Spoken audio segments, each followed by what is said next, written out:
The sound of metal grinding against concrete cut through the morning air as Sergeant Walter Daniels slammed the M4 rifle onto the ground, making every recruit on the firing range freeze.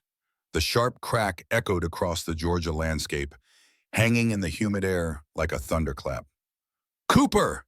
His voice boomed like artillery fire across the firing line.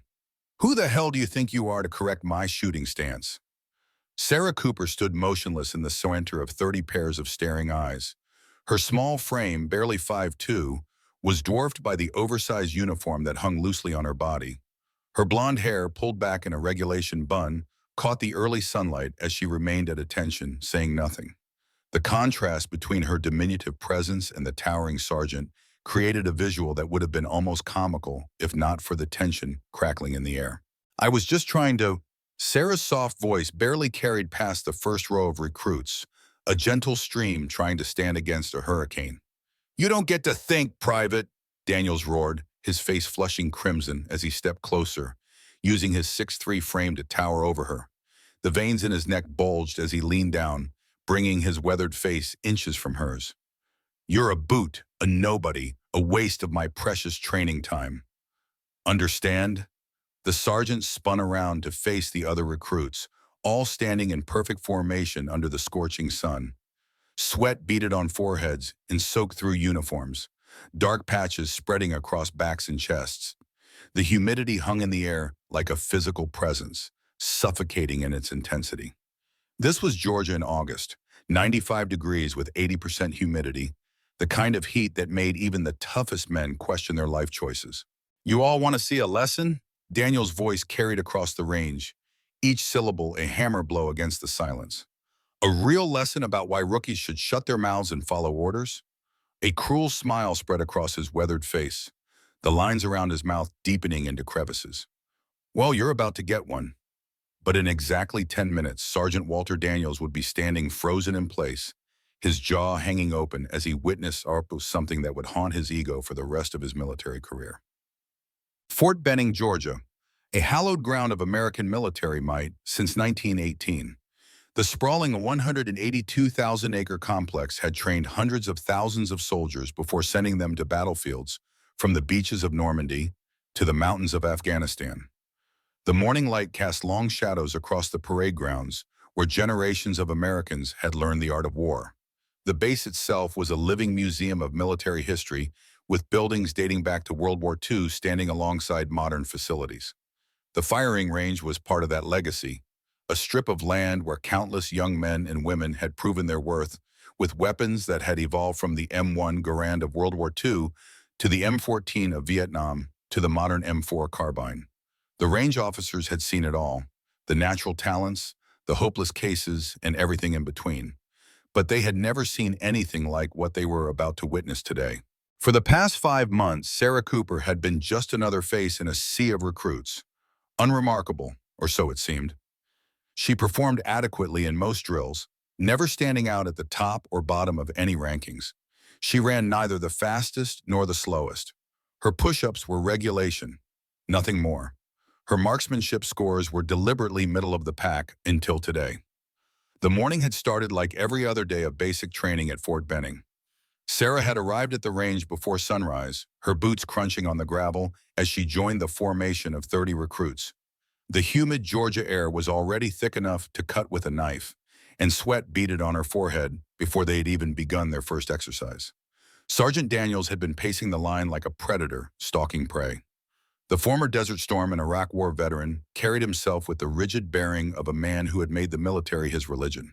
20 years of service had etched permanent lines into his face, like topographical maps of the harsh terrain he'd conquered. His eagle eyes searched for any imperfection to exploit, his career built on breaking recruits down to build them back up in the image he believed a soldier should embody. He'd already reduced 2 male recruits to near tears with his surgical verbal dissections, but something about Sarah seemed to draw his particular ire. Perhaps it was her quiet demeanor, or maybe the way she never seemed rattled by his tirades. Whatever the reason, Daniels had made her his personal project of torment. "Look at this," he announced to the group, gesturing at Sarah with obvious disdain. 5 months into training and Cooper here still looks like she got lost on her way to a yoga class. His voice dripped with contempt, each word carefully chosen to cut deep. Tell me, princess, did mommy and daddy think the army would toughen up their little girl? Sarah's fingers unconsciously moved to adjust the compression wrap around her right wrist, a nervous habit she'd developed. The wrap was worn and faded, with a small emblem barely visible beneath the edge of her sleeve. 5 interlocking rings caught the light for just a moment before she pulled her sleeve down, covering the telltale symbol with a practiced motion. Jake Sullivan, a recruit from Texas standing next to her, leaned over slightly. The farm-raised young man had calloused hands and honest eyes, a solid presence among the diverse group of recruits. "Don't let him get to you," he whispered.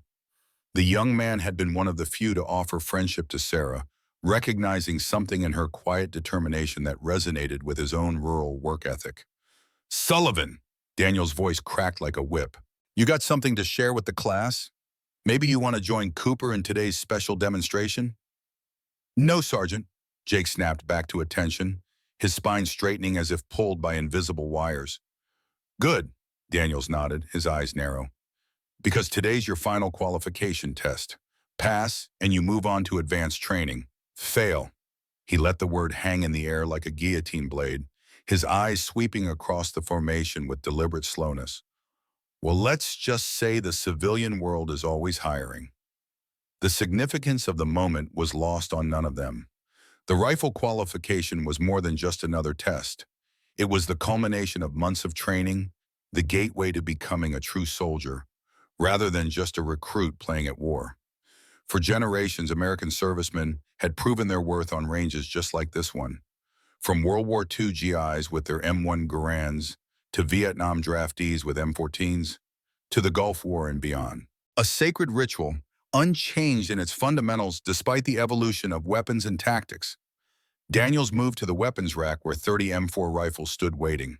The modern evolution of the M16 platform, these carbines had been the standard issue weapon for American forces since the early 2000s, replacing the longer rifles that previous generations had carried into combat.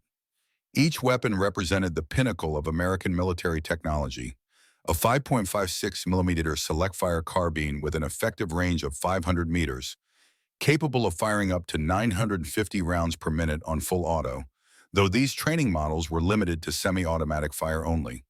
He began distributing them with practiced efficiency, handing each recruit their assigned weapon. His movements were mechanical, the result of thousands of repetitions over his long career. Each rifle was meticulously maintained, cleaned and oiled to ensure proper function, all except one. When he reached Sarah, he paused, his eyes glinting with malicious intent. From the very back of the rack, he pulled out what was clearly the range's reject, an M4 that looked like it had survived multiple tours through hell. The stock was cracked and held together with duct tape, the seam visible even from a distance. The sight was visibly canted to the left, a good 15 degrees off center. Rust spots decorated the barrel like a disease, the once black finish now a patchwork of corrosion and wear. The pistol grip was worn smooth in places, the textured surface polished away by countless hands. "Special rifle for our special little soldier," Daniels announced loudly, making sure everyone could hear. Several recruits snickered, quickly stifling their laughter when Sarah accepted the weapon without complaint. But something curious happened in that moment. As Sarah's hands wrapped around the battered rifle, her entire demeanor shifted subtly. Her fingers moved across the weapon with a fluid grace that seemed almost unconscious, checking the chamber, testing the trigger pull, examining the bolt carrier group. It was the kind of inspection that took most recruits 30 seconds to fumble through, but Sarah completed it in less than 5. To the trained eye, the movements spoke volumes. This was not the tentative handling of a novice, but the intimate familiarity of someone who had spent thousands of hours with similar weapons. Her fingers caressed the firearm with the same instinctive precision that a concert pianist might show with their instrument. She worked the charging handle, locked the bolt back, and peered down the barrel with a practiced eye, all in one smooth motion. Maria Garcia, standing 2 positions down, noticed it too. The young woman from Arizona had sharp eyes and a sharper mind. "Did you see how she started to whisper to another recruit, but stopped when Daniel's glare found her. She snapped back to attention, but her eyes remained thoughtful, calculating. "All right, maggots," Daniels barked, his voice carrying across the range with practiced authority. "5 rounds to zero your weapons. That's it. Make them count." He positioned himself behind Sarah, clearly expecting entertainment. "Cooper, why don't you go first? Show everyone how it's done." A cruel smile played at the corners of his mouth. The battered rifle in Sarah's hands looked almost comical, like giving a Formula One driver a beat-up station wagon and expecting them to race. The other recruits watched with a mixture of sympathy and morbid curiosity. Few of them would have been able to hit the broadside of a barn with such a weapon. Sarah moved to the firing line with measured steps. There was no hesitation in her movement, no uncertainty. As she settled into a prone position, her body seemed to flow into the proper form like water finding its level. The oversized uniform that had made her look small and out of place suddenly seemed irrelevant as she created a stable shooting platform with textbook precision. For recruits, assuming the proper position was a mechanical process, a series of steps to be memorized and executed. For Sarah, it was as natural as breathing. Her elbows found their place, her cheek welded to the stock, her body aligned behind the rifle to absorb recoil efficiently, all without conscious thought. It was the position she had assumed thousands of times before, on ranges far more prestigious than this one. She loaded 5 rounds into the magazine with smooth, practiced motions. Most recruits fumbled with rounds, dropping them or struggling to seat them properly. Sarah's fingers worked with a dexterity that spoke of countless repetitions. The ammunition, standard 5.56mm NATO rounds, slid into place with a satisfying click. A hush fell over the range as she settled in. For a brief moment, Sarah closed her eyes and took a deep breath, one that seemed to come from somewhere deeper than just her lungs. When her eyes opened again, they held a focus that was almost unsettling in its intensity. The 1,000-yard stare of someone who had spent more time looking through a scope than at the world around them. "Wind call," she said quietly, using terminology that most basic recruits wouldn't learn for months. Her voice was soft but confident, the words slipping out almost unconsciously. 3 to 5 from the west, gusting to 7. Daniels laughed harshly, the sound cutting through the morning air like a knife. "Wind call? What is this, Call of Duty? Did you learn that from your video games, Cooper?" Several recruits chuckled nervously, their eyes darting between the sergeant and the small woman prone on the firing line. The mockery was familiar, comfortable. It reinforced the hierarchy they had all come to accept. But there was something about Sarah's calm certainty that gave them pause, a nagging sense that they were missing something important. Sarah didn't respond to the taunt. Instead, she made a minute adjustment to her sight picture, compensating for the bent sight and the wind with calculations that seemed to happen instinctively. Her finger found the trigger, and time seemed to slow. The first shot broke the morning air with a crack that seemed sharper, more authoritative than the others that had preceded it in earlier drills. Before the sound had even finished echoing across the range, Sarah was already cycling to her next breath, her next shot. The rifle that had fought every other recruit who tried to use it seemed to purr in her hands, as if recognizing the touch of a master. Shot after shot rang out in perfect rhythm. Not the panicked rapid fire of a nervous recruit trying to beat the clock, but the measured, methodical pace of someone who had done this so many times it had become as natural as breathing. 5 rounds, 5 breaths, 10 seconds total. Each shot was spaced exactly 2 seconds apart, like a metronome keeping time. The range fell silent. Even the cicadas seemed to pause their incessant chirping as everyone waited for the target to be scored. The paper silhouette hung downrange, a black figure against the earthen backstop, its condition invisible to the naked eye from this distance. Daniel stood behind Sarah with his binoculars, his knuckles white as he gripped them. The lenses were pressed so tightly to his face that they left red rings around his eyes. His confidence had begun to waver, replaced by a creeping uncertainty. "Target score!" The range safety officer's voice cracked. The middle-aged man, a veteran of 3 deployments, had seen thousands of qualification attempts in his career. Nothing had prepared him for this. He cleared his throat and tried again. Target score. All 5 rounds, same hole, dead center. The silence that followed was deafening. Then, like a dam breaking, whispers erupted among the recruits. Shooting 5 rounds into a single hole was practically unheard of, especially with a weapon in such poor condition. To do it with what was essentially a broken rifle bordered on the impossible. It was the kind of shooting that belonged in competition videos and military legends, not on a basic training range. Daniels's face had gone through a remarkable transformation from smug certainty to confusion. The blood seemed to drain from his features, leaving him pale beneath his tan.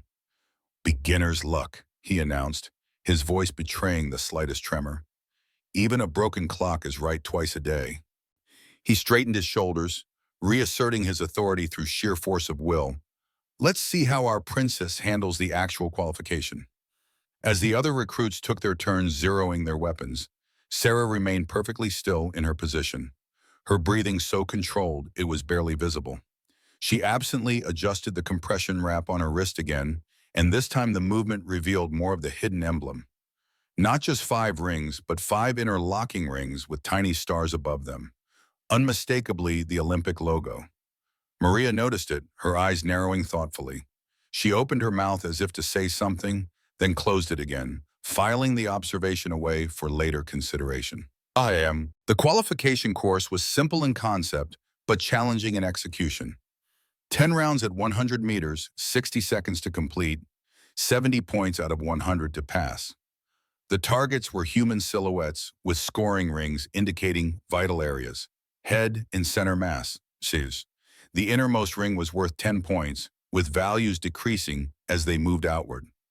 Most recruits managed between 75 and 85 points, with outliers occasionally dropping below passing or pushing into the low 90s. The base record, held for 20 years by a Special Forces operator, was 98 points. The record had stood since 1983, surviving generations of shooters who had tried and failed to surpass it. It had become something of a legend at Fort Benning, a benchmark of excellence that seemed perpetually out of reach. The mythical shooter, now retired and running a tactical training company in Texas, was said to have achieved his score with a standard-issue M16A2, not even the more accurate match-grade weapons that came later. Jake stepped up to the line first, his hands slightly trembling as he loaded his magazine. The young Texan had been one of the stronger shooters throughout training, raised on hunting rifles and country shooting competitions. But this was different. The pressure of qualification day had turned his usual confident movements into stiff, mechanical actions. His shots rang out in rapid succession, perhaps too rapid. When the target was scored, he'd achieved 75 points, passing, but just barely. "Acceptable," Sullivan, Daniels grudgingly admitted, making a note on his clipboard. "At least someone here understands the basics." Jake nodded, relief washing over his features as he cleared his weapon and stepped back. He'd made it, if only by the skin of his teeth. The tension in his shoulders eased slightly as he rejoined the formation. One by one, the recruits took their positions and fired their qualifying rounds. Most passed, though not by much. The sound of gunfire punctuated the morning air, a staccato rhythm of effort and concentration. Cartridge casings accumulated on the ground, brass winking in the sunlight. Maria managed an impressive 82 points, earning a rare nod of approval from Daniels. Her movements had been precise, her breathing controlled, the result of weeks of extra practice when others had used their free time for rest or recreation. 2 recruits failed outright, their shots scattered across the target like a shotgun blast, the result of jerking the trigger instead of squeezing it smoothly. Finally, inevitably, it was Sarah's turn. "All right, Princess," Daniels announced, loudly enough for everyone to hear, the nickname dripping with derision. "Time to show us what you're really made of." He turned to the other recruits with a knowing grin, his confidence apparently restored. $50 says she doesn't break 50 points. Any takers?" Several recruits shifted uncomfortably, their eyes darting between the sergeant and the ground. Military regulations strictly prohibited gambling, but Daniel seemed unconcerned with such trivial matters when there was humiliation to be dealt. None of them spoke up, unwilling to challenge the hierarchy that had been drilled into them for months. Sarah rose from her position and walked to the ammunition table. Her movements were economical, precise, no wasted energy, no hesitation. As she loaded her magazine, something caught the light.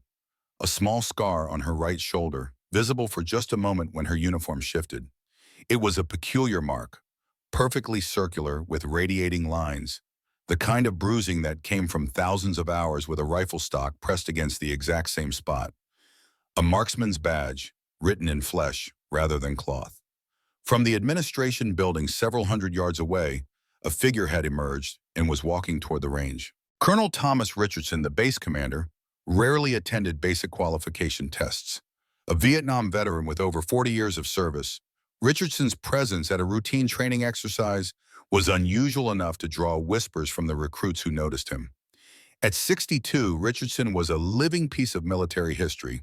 He had served in Vietnam as a young lieutenant, commanded a battalion during Desert Storm, and overseen multiple deployments to Iraq and Afghanistan.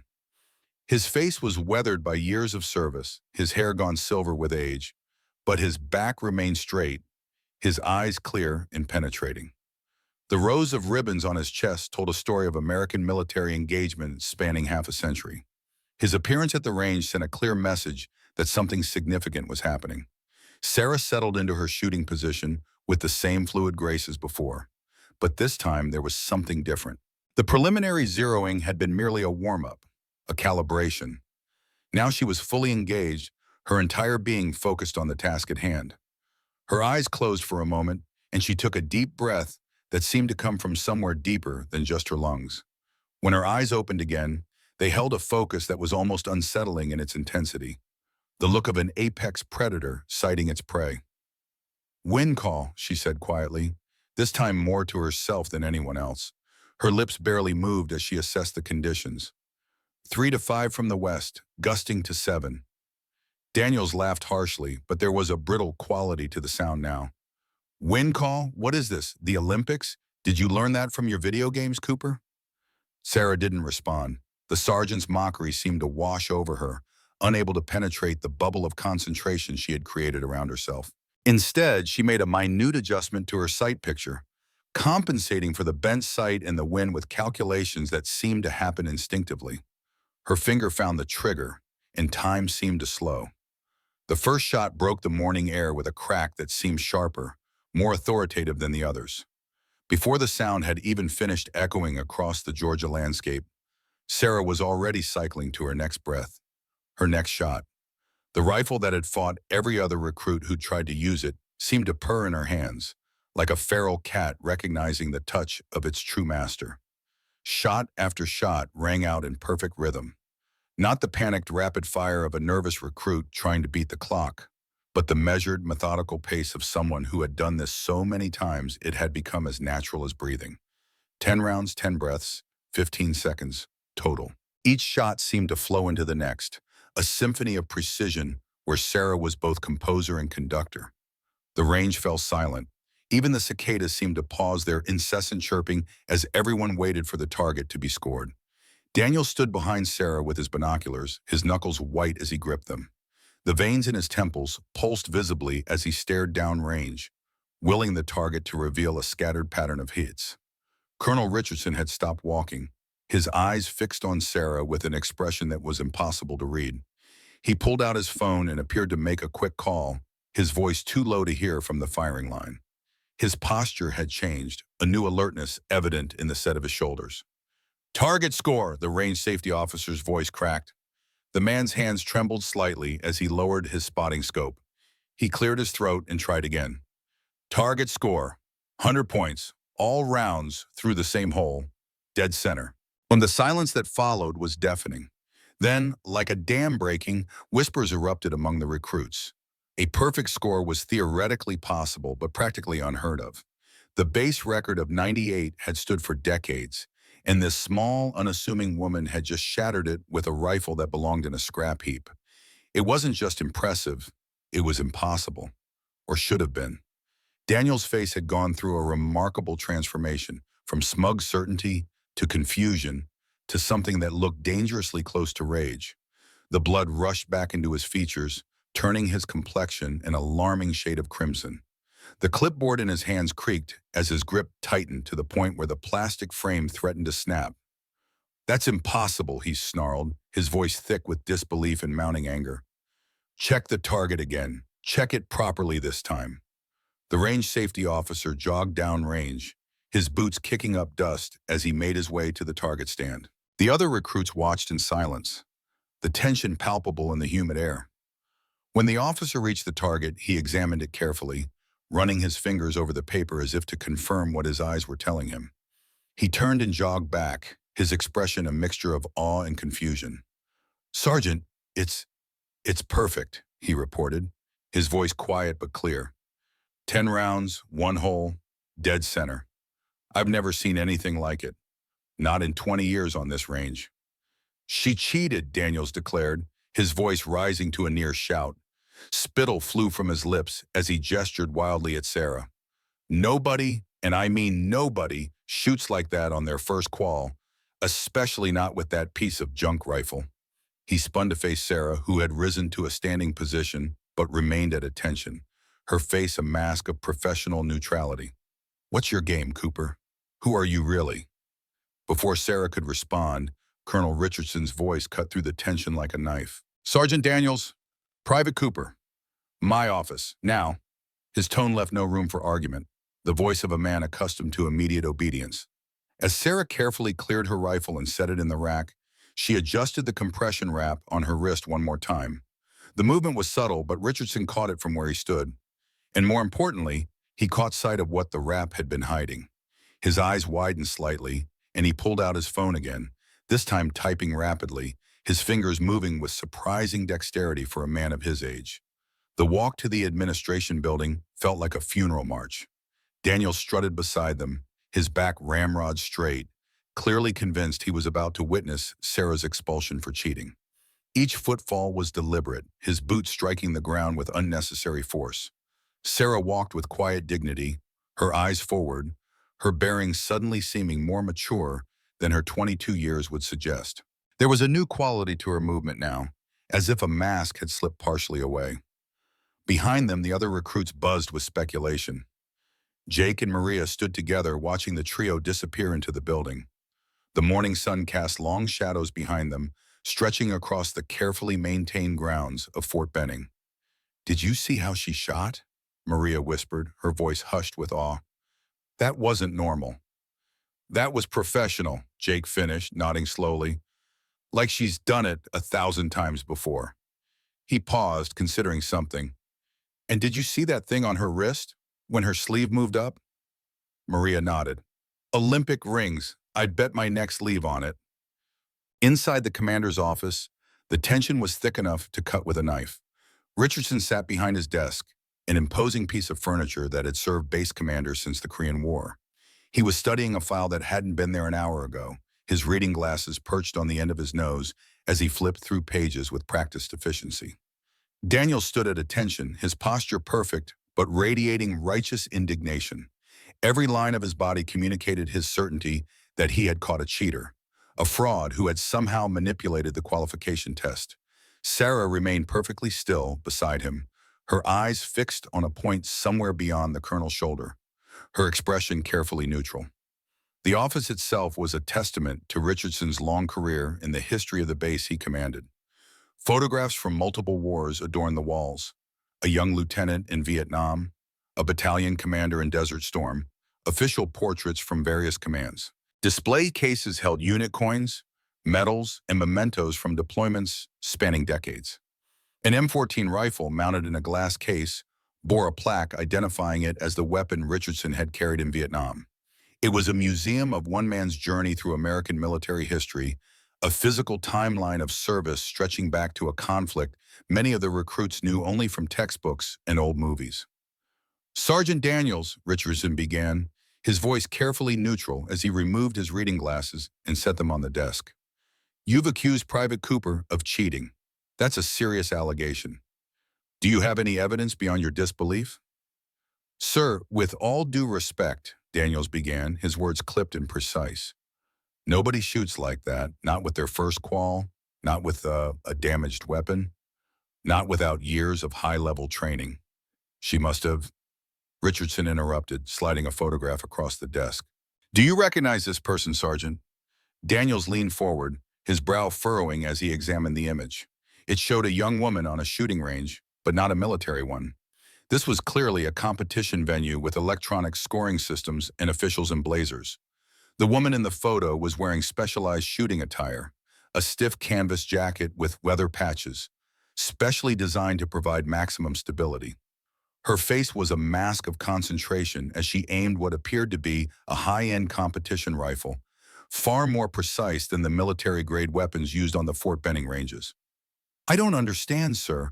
What does this have to do with—" Daniel stopped mid-sentence, his eyes widening as he looked from the photo to Sarah and back again. The resemblance was unmistakable, even with the different context and attire. That's, that's Cooper? Richardson pulled out another document, this one bearing official letterhead. "Private Cooper, or should I say Miss Morrison, would you care to explain to Sergeant Daniels who you really are?" Sarah remained silent for a long moment, her jaw working as if fighting an internal battle. The mask of the anonymous recruit was crumbling, and something else was emerging, something both more vulnerable and more formidable. Finally she spoke, her voice quiet but clear. "My name is Sarah Cooper, sir. That's who I am now." "But that wasn't always your name, was it?" Richardson pressed gently, his tone softening slightly. There was no accusation in his voice, merely a request for honesty. Sarah's shoulders sagged slightly, the perfect posture giving way to a moment of genuine emotion. "No, sir. I was born Sarah Morrison." Daniels looked like someone had hit him with a sledgehammer. His eyes darted between Sarah and the photograph, his mind racing to connect the dots. Morrison, Sarah Morrison. The name clearly meant something to him, but he couldn't quite place it, the significance hovering just beyond his grasp. Richardson helped him out, his voice taking on the cadence of someone reading from an official record. "Sarah Morrison, three-time Olympic gold medalist in rifle shooting, 4 world records, 2 of which still stand. The youngest shooting champion in American history." He paused, letting that sink in. "And now, apparently, Private Sarah Cooper of the United States Army." The office fell silent as Daniels processed this information. His face went through several shades of red before settling on a pale gray that matched his sudden nausea. The realization hit him like a physical blow. He had spent months tormenting one of the greatest shooters in American history, treating her like a novice, questioning her abilities, and finally giving her a broken rifle as a form of humiliation. And she had responded by shattering a base record that had stood for 2 decades. But why?" he finally managed, his voice barely above a whisper. "Why would an Olympic champion enlist as a regular recruit? Why hide who you are?" Sarah's composure finally cracked, just a little. For a moment, the world-class athlete peeked through the facade of the anonymous recruit. "Because being a champion doesn't mean—" She stopped herself, taking a breath to regain control. The mask slipped back into place with practiced ease. "I had my reasons, sir." Richardson leaned back in his chair, studying her with newfound interest. His eyes were shrewd, assessing, seeing beyond the uniform to the woman beneath. "According to the file that just arrived from the Pentagon, you're not just any recruit. You were selected for Project Silent Eagle, a classified program designed to integrate elite civilian marksmen into special operations units." Project Silent Eagle. Daniel's voice was barely above a whisper, his eyes widening at the mention of a program he had clearly heard of but knew little about. "The idea," Richardson continued, his fingers steepled in front of him, "was to fast-track individuals with exceptional shooting skills through basic training, maintaining their cover identities until they reached the appropriate special operations pipeline. Private Cooper was supposed to remain anonymous until after graduation." He fixed Daniels with a stern look, his eyes hardening. "Your little stunt today just compromised a classified military program, Sergeant." Sarah carefully adjusted the specialized compression wrap around her wrist. The medical-grade fabric incorporated advanced copper-infused technology originally developed for professional athletes recovering from repetitive strain injuries. The prescription anti-inflammatory gel she'd applied earlier cost 3 times more than standard medication, specifically formulated for Olympic-level competitors dealing with years of intensive training wear. Even here in basic training, the physical demands of a lifetime of elite competition required constant management. Daniel's legs seemed to buckle slightly as he processed the information. His 20 years of experience, his pride in being the toughest instructor at Fort Benning, All of it crumbled in the face of this revelation. The foundation of his authority had been shaken, his judgment called into question by his own actions. Sir, I had no idea. His voice had lost its usual confident boom, reduced to an almost pleading tone. I thought she was just another, just another weak recruit you could break down, Richardson finished, his tone sharp as a bayonet. The colonel's eyes narrowed, decades of command experience evident in his uncompromising stare. Tell me, Sergeant Daniels, in your 20 years of service, haven't you learned that the most dangerous soldiers are often the ones who don't need to broadcast their abilities? The question hung in the air, unanswered and damning. It cut to the heart of Daniels' approach to training, exposing a fundamental flaw in his methodology. He had mistaken quietness for weakness, small stature for ineffectiveness, and in doing so had failed to see the extraordinary talent right in front of him. Sarah stood motionless throughout the exchange, her face a carefully neutral mask, but her hands betrayed her emotions. They trembled slightly, not from fear, but from the effort of maintaining control. Years of competition had taught her to channel nervous energy, but this was different. This was her carefully constructed new identity crumbling around her, the anonymity she had sought now irrevocably lost. Private Cooper, Richardson addressed her directly, his tone softening slightly. I need to ask, why didn't you report your status when you arrived? Project Silent Eagle participants were supposed to check in with base intelligence upon arrival. Sarah's voice was steady when she replied, her chin lifting slightly. I wanted to earn my place like everyone else, sir. Being a champion with a rifle doesn't make me a soldier. I thought, I thought if I could make it through basic training without special treatment, maybe I'd actually deserve to be here. Deserve? Richardson's eyebrows rose, genuine surprise crossing his weathered features. You hold 3 Olympic gold medals. You've represented your country on the world stage. What more could you possibly need to prove? For the first time since entering the office, Sarah's composure truly cracked. The mask fell away completely, revealing the raw vulnerability beneath. Her voice, when it came, was thick with emotion that had clearly been bottled up for months, perhaps years. Those medals don't mean anything when you're standing in a grocery store and a car backfires and you hit the floor because your body thinks it's under attack. The words tumbled out, gaining momentum as they went. They don't help when you wake up at 3 a.m. in a cold sweat because you dreamed about missing a shot that cost your team the gold. Her voice grew stronger, more bitter, years of frustration finding release at last. They don't erase the fact that my entire identity for 22 years has been Sarah Morrison, the girl who never misses. But what happens when that's all you are? What happens when you realize you've never been anything else? The office fell silent. Even Daniels, still reeling from the revelation, seemed affected by the raw honesty in her words. His expression softened slightly, a flicker of understanding crossing his features. For all his bluster and cruelty, he was still a soldier, familiar with the weight of expectations and the toll they could take. Richardson opened another file on his desk, this one containing newspaper clippings and what appeared to be police reports. It says here you disappeared for 6 months after the last Olympics. Your family reported you missing. The media had a field day with theories about where America's Golden Girl had gone. I needed to find out who I was without a rifle in my hands, Sarah said quietly, her eyes dropping to the floor for the first time. There was a vulnerability in the admission, a glimpse of the identity crisis that had driven her to such drastic measures. Turns out I wasn't much of anything.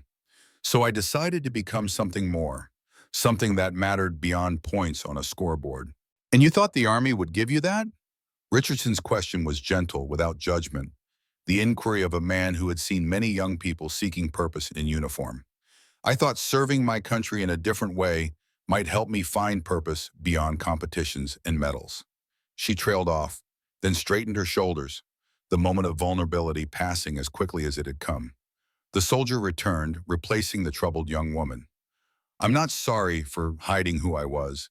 I'm sorry it's caused complications for the program. Richardson exchanged a long look with Daniels, who still seemed to be processing everything. The sergeant's world had been turned upside down in the space of an hour, his certainties replaced with uncomfortable questions. Finally, the colonel spoke, his decision made. Sergeant Daniels, I'm going to need you to gather the entire training unit in the assembly area. We have some damage control to do. Sir? Daniels looked confused, his brow furrowing. Half the base probably saw that shooting display. By evening, rumors will be flying. Richardson's voice was matter-of-fact, the voice of a commander accustomed to managing crises. Better to control the narrative now. He turned to Sarah, his expression softening slightly. Private Cooper, you'll remain here until I call for you. We need to discuss your future in the program. Daniel saluted stiffly and left the office, his usual swagger notably absent. The door closed behind him with a soft click, leaving Sarah alone with the colonel. As Daniel's footsteps receded down the hallway, Richardson's stern expression softened considerably. Sit down, Sarah, he said, dropping the formal military bearing for a moment. He gestured to the chair across from his desk, his hand moving in a welcoming motion rather than a command. Let's talk honestly about why you're really here. The colonel's voice carried decades of experience, not just as a commander, but as a man who had seen the toll that excellence could take on the human spirit. In that moment, he wasn't speaking to Private Cooper or even to Olympic champion Sarah Morrison. He was speaking to a young person searching for meaning beyond the extraordinary talent that had both defined and confined her life. Sir, Sarah began, but Richardson held up a hand, stopping her. Before you say anything else, I want you to know something. His voice was gentle, almost paternal. I watched you compete in Tokyo. My granddaughter is on the junior shooting team back in Ohio. She has your poster on her wall. A look of surprise crossed Sarah's face, followed by a flicker of the old pain. Another reminder of the identity she had tried to escape. What you did today wasn't just impressive, Sarah. It was extraordinary. Richardson leaned forward, his eyes kind but penetrating. But I suspect it wasn't the first time you've had to prove yourself to someone who underestimated you. Outside, the Georgia sun continued its relentless assault on Fort Benning, beating down on recruits who had no idea that history had just been made on their humble firing range. The old rifle rack stood where it always had, containing decades of martial heritage. But now, among its weathered inhabitants, sat one particular weapon that had just become a part of base legend. That battered M4, with its taped stock and rusty barrel, had just helped shatter a 20-year record. In the hands of the right person, even broken things could achieve perfection. It was a lesson Sergeant Daniels was about to learn in the most humbling way possible, and one that would reshape the way he looked at every recruit who passed through Fort Benning for the rest of his career. As Sarah sat across from Colonel Richardson preparing to discuss her future, she realized that in trying to escape her identity as a champion, she had inadvertently proven exactly why she had earned that title in the first place. Perhaps there was no running from who she truly was, only finding new ways to use her extraordinary gifts in service to something greater than herself. And perhaps that was enough. Daniels looked like someone had hit him with a sledgehammer. His eyes darted between Sarah and the photograph, his mind racing to connect the dots. Morrison, Sarah Morrison, the name clearly meant something to him, but he couldn't quite place it, the significance hovering just beyond his grasp. Richardson helped him out, his voice taking on the cadence of someone reading from an official record. Sarah Morrison, 3-time Olympic gold medalist in rifle shooting, 4 world records, 2 of which still stand, the youngest shooting champion in American history. He paused, letting that sink in. And now, apparently, Private Sarah Cooper of the United States Army. The office fell silent as Daniels processed this information. His face went through several shades of red before settling on a pale gray that matched his sudden nausea. The realization hit him like a physical blow. He had spent months tormenting one of the greatest shooters in American history, treating her like a novice, questioning her abilities, and finally giving her a broken rifle as a form of humiliation. And she had responded by shattering a base record that had stood for 2 decades. But why, he finally managed, his voice barely above a whisper. Why would an Olympic champion enlist as a regular recruit? Why hide who you are? Sarah's composure finally cracked, just a little. For a moment, the world-class athlete peeked through the facade of the anonymous recruit. Because being a champion doesn't mean... She stopped herself, taking a breath to regain control. The mask slipped back into place with practiced ease. I had my reasons, sir. Richardson leaned back in his chair, studying her with newfound interest. His eyes were shrewd, assessing, seeing beyond the uniform to the woman beneath. According to the file that just arrived from the Pentagon, you're not just any recruit.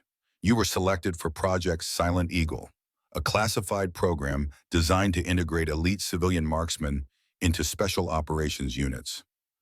Project Silent Eagle. Daniel's voice was barely above a whisper, his eyes widening at the mention of a program he had clearly heard of, but knew little about. The idea, Richardson continued, his fingers steepled in front of him, was to fast-track individuals with exceptional shooting skills through basic training, maintaining their cover identities until they reached the appropriate special operations pipeline. Private Cooper was supposed to remain anonymous until after graduation. He fixed Daniels with a stern look, his eyes hardening. Your little stunt today just compromised a classified military program, Sergeant. Sarah carefully adjusted the specialized compression wrap around her wrist. The medical-grade fabric incorporated advanced copper-infused technology originally developed for professional athletes recovering from repetitive strain injuries. The prescription anti-inflammatory gel she'd applied earlier cost 3 times more than standard medication, specifically formulated for Olympic-level competitors dealing with years of intensive training wear. Even here in basic training, the physical demands of a lifetime of elite competition required constant management. Daniel's legs seemed to buckle slightly as he processed the information. His 20 years of experience, his pride in being the toughest instructor at Fort Benning, all of it crumbled in the face of this revelation. The foundation of his authority had been shaken, his judgment called into question by his own actions. Sir, I had no idea. His voice had lost its usual confident boom, reduced to an almost pleading tone. I thought she was just another weak recruit you could break down, Richardson finished, his tone sharp as a bayonet. The colonel's eyes narrowed, decades of command experience evident in his uncompromising stare. Tell me, Sergeant Daniels, in your 20 years of service, haven't you learned that the most dangerous soldiers are often the ones who don't need to broadcast their abilities? The question hung in the air, unanswered and damning. It cut to the heart of Daniel's approach to training, exposing a fundamental flaw in his methodology.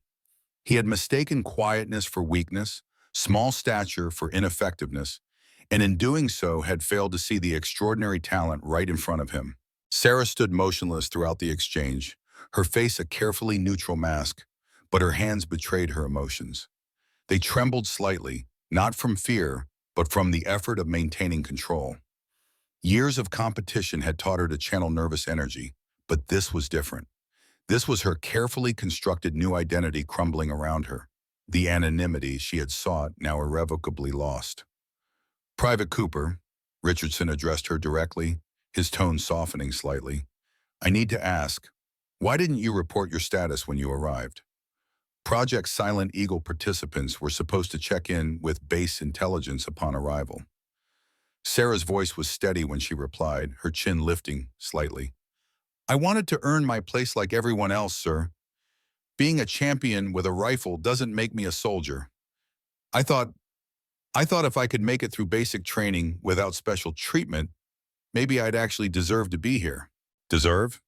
Richardson's eyebrows rose, genuine surprise crossing his weathered features. You hold 3 Olympic gold medals. You've represented your country on the world stage. What more could you possibly need to prove? For the first time since entering the office, Sarah's composure truly cracked. The mask fell away completely, revealing the raw vulnerability beneath. Her voice, when it came, was thick with emotion that had clearly been bottled up for months, perhaps years. Those medals don't mean anything when you're standing in a grocery store and a car backfires and you hit the floor because your body thinks it's under attack. The words tumbled out, gaining momentum as they went. They don't help when you wake up at 3 a.m. in a cold sweat because you dreamed about missing a shot that cost your team the gold.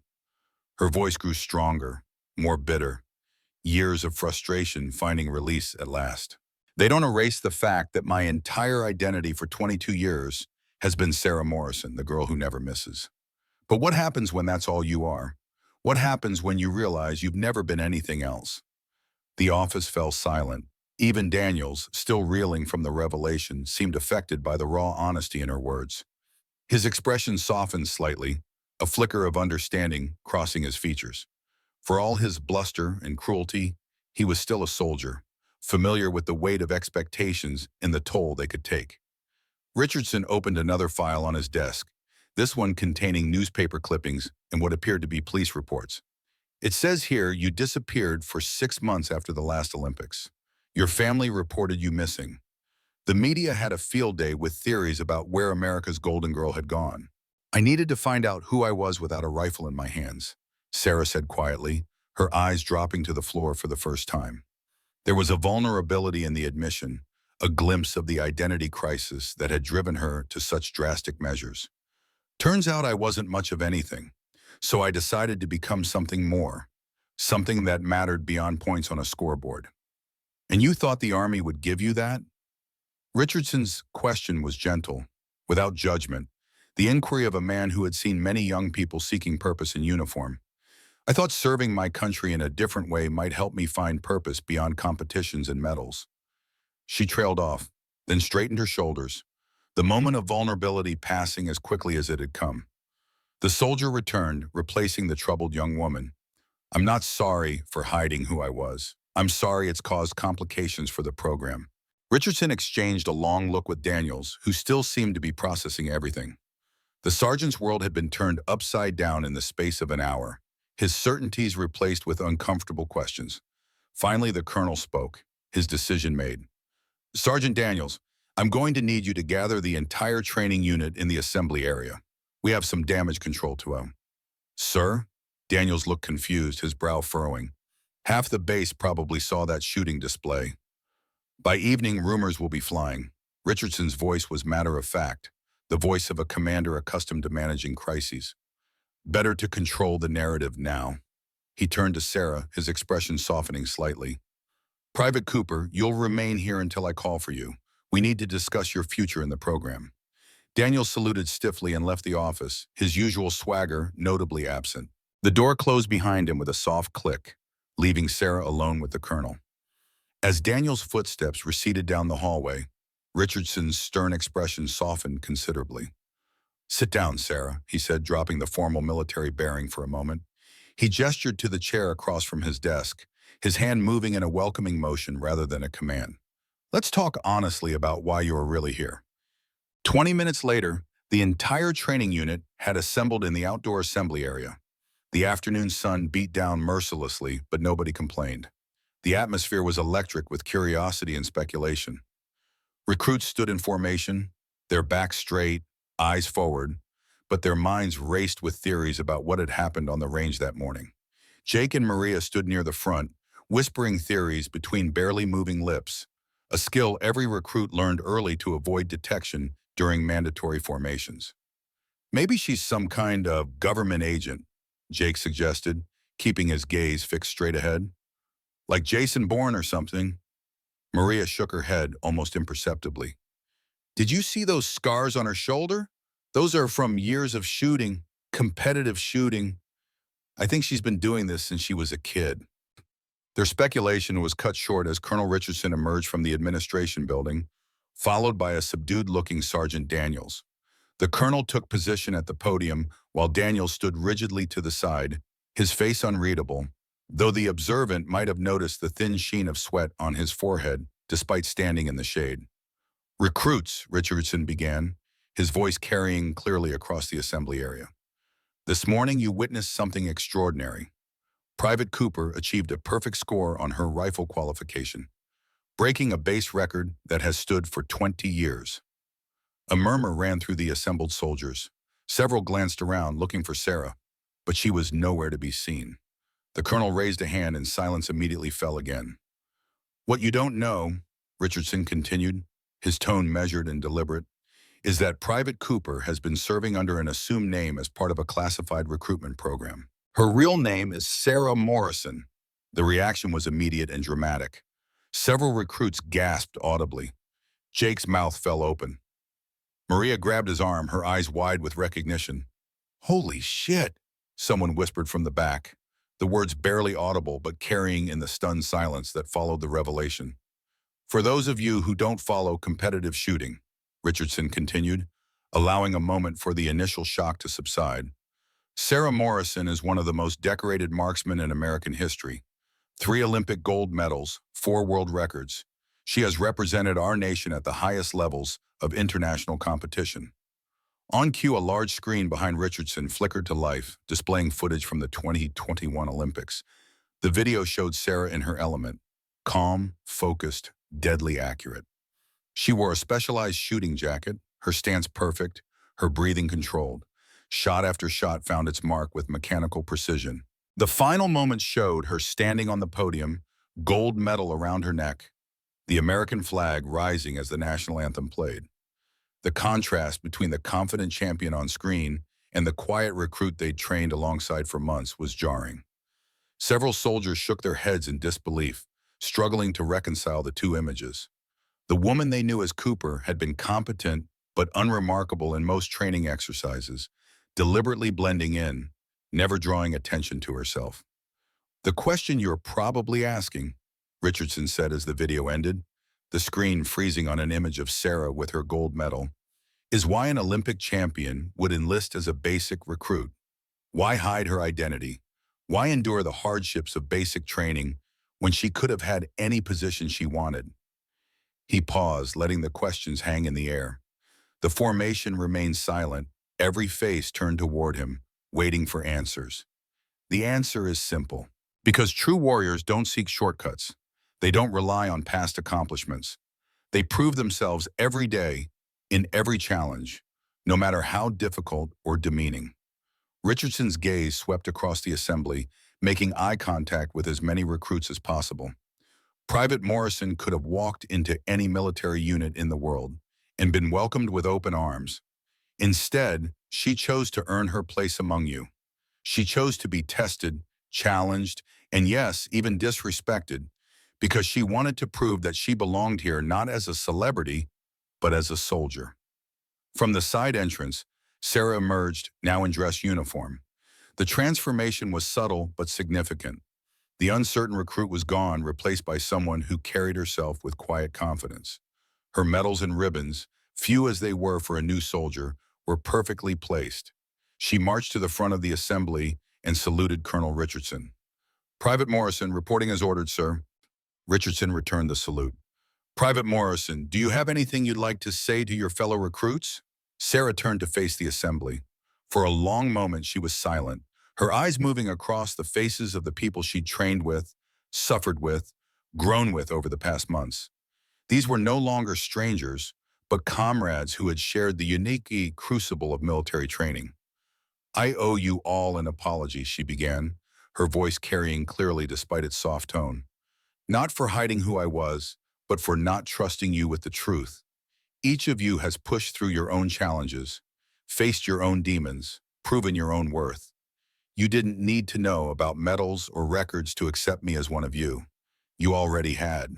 She paused, her gaze finding Jake and Maria in the crowd. "Sullivan Rodriguez, you showed me kindness when I was struggling with PT. Johnson, you shared your MREs when I forgot mine during field exercises. Williams, you helped me understand radio protocols when I couldn't get them right." Her voice grew stronger, more confident as she continued. "None of you knew I was anyone special, but you treated me like I mattered anyway. That's what real soldiers do."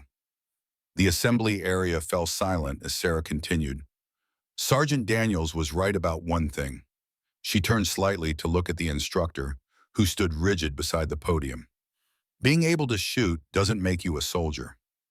These past months have taught me more about courage, dedication, and sacrifice than 20 years of competition ever could. You've taught me that." During the inspection of her equipment following the record-breaking shots, Richardson had noticed Sarah's specialized gear. Her shooting stance required military-grade knee pads with advanced polymer cushioning designed for extended prone positions. Her customized ear protection featured electronic sound amplification technology, allowing precise environmental awareness while protecting against dangerous decibel levels during sustained fire exercises. Even in basic training, the physical demands of precision shooting required professional-grade equipment to prevent injury and maintain performance. Sarah's gaze finally found Sergeant Daniels, who stood rigidly at attention, his face a mask of professional neutrality. The tension between them was palpable. Months of antagonism crystallized in a single moment of recognition. Sergeant Daniels, you asked who I really am. Sarah's voice carried across the assembly area, strong and clear. I'm Private Sarah Cooper, United States Army. The medals, the records, the championships, they're part of my past, but they're not who I am today. Today, I'm just another soldier trying to serve her country the best way she knows how. Richardson stepped forward, taking control of the assembly once more. Private Cooper will be completing basic training with the rest of you. After graduation, she'll be assigned to the Army Marksmanship Unit before transitioning to Special Operations training. Her scores and evaluations will be based on the same standards as everyone else's. He paused meaningfully, the ghost of a smile playing at the corners of his mouth. Though I suspect maintaining those standards won't be a problem. A ripple of nervous laughter ran through the assembly. The tension that had built throughout the revelation began to dissipate, replaced by a new energy, respect, curiosity, and perhaps a touch of awe. Richardson's expression grew serious again. Let this be a lesson to all of you. Never underestimate anyone based on appearance, background, or your own preconceptions. The soldier standing next to you might be an Olympic champion, a chess grandmaster, a published poet, or simply someone with the heart of a warrior hidden beneath an unassuming exterior. Judge them by their actions, their dedication, and their willingness to stand beside you when things get difficult. He nodded to Daniels. Sergeant Daniels, do you have anything to add? Daniels stepped forward, his bearing stiff, but his voice steady. The veteran NCO had clearly spent the past hour wrestling with his conscience and his pride. Now, facing the assembled unit, he made his choice. Recruits, I've been training soldiers for 20 years, he began, the familiar gruffness in his voice tempered by something new, humility. In that time, I've learned that the best instructors know when to admit they were wrong. He turned to face Sarah directly. The contrast between them was striking.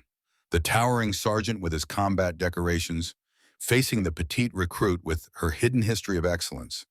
Private Cooper, I owe you an apology, not just for today, but for 5 months of disrespect based on nothing more than my own prejudices. You've shown more professionalism and restraint than I deserved. Sarah's expression softened slightly. Sergeant Daniels, you were doing your bomb, pushing recruits to their limits, testing their resolve. That's what makes good soldiers. I never took it personally. You should have, Daniels replied, surprising everyone with his candor. There's a difference between being tough and being cruel. Today, you taught me that lesson. He paused, then added with grudging admiration. That rifle I gave you, it hasn't been properly maintained in 2 years. Most trained snipers couldn't hit the broadside of a barn with it. You put 10 rounds through the same hole. That's not just skill, that's artistry. The rifle was fine, Sergeant, Sarah said with a slight smile, the first genuine one many of them had seen from her aura. It just needed someone to understand its quirks. Every weapon has a personality. You just have to listen to what it's telling you. Richardson cleared his throat. Recruits, you're dismissed. Regular training resumes at Euro 600 tomorrow. He raised his voice slightly to be heard over the immediate murmuring that broke out. Private Cooper, Sergeant Daniels, please remain behind. As the assembly dispersed, Jake and Maria rushed over to Sarah, their faces a mixture of awe and embarrassment, the latter likely from remembering every complaint they'd shared with her about training, never knowing they were speaking to someone who had mastered discipline and precision at the highest levels. We watched you win gold in Tokyo, Maria blurted out, her usual composure momentarily abandoned. My little sister has your poster on her wall. She wants to be a competitive shooter because of you. Sarah's smile was genuine this time. Tell her the real competition isn't on the range. It's here doing something that matters. But why give up everything, Jake asked, genuine confusion in his voice. The fame, the endorsements, Because medals don't make you bulletproof, Sarah interrupted gently, and fame doesn't give your life meaning. Out there, I was Sarah Morrison, the girl who never missed. Here, I'm learning to be something more. As the other recruits slowly filtered away, many stopping to shake Sarah's hand or offer words of respect, Richardson and Daniels stood watching. The late afternoon sun cast long shadows across the parade ground, the day winding down toward evening. You know, she's going to be one of the best we've ever trained, Richardson said quietly. Daniels nodded, his expression thoughtful. I know, and I almost drove her out because I couldn't see past my own assumptions. Then you've both learned something valuable today. The weeks that followed were a period of adjustment for everyone in the training unit. Sarah's revealed identity changed the dynamic in ways both subtle and profound. Some recruits treated her with newfound respect, almost awe. Others seemed intimidated, uncertain how to interact with someone of her accomplishments.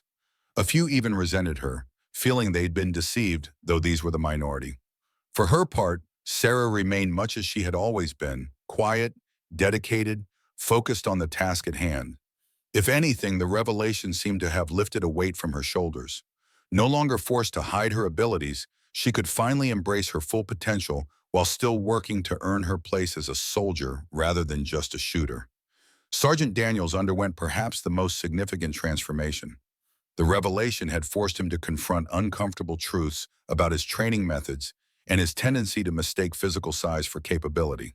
While he remained demanding and exacting, there was a new dimension to his instruction, a willingness to look beyond the obvious, to seek out potential where it might be hidden.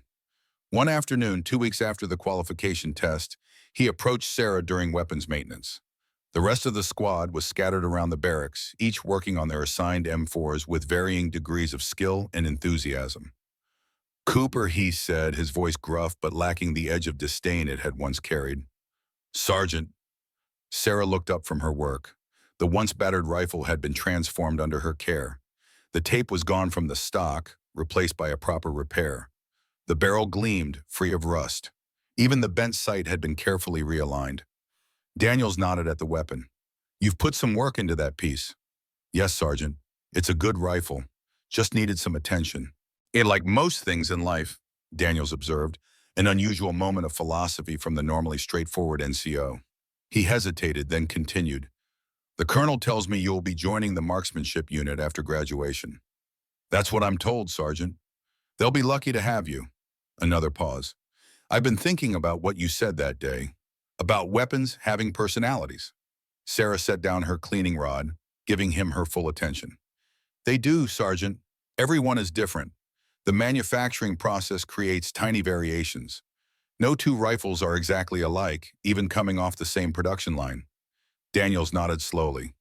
20 years in the Army, and I never thought of it that way. Always figured a weapon was a tool, nothing more. With respect, Sergeant, that's like saying a musical instrument is just a tool. Technically true, but it misses something important.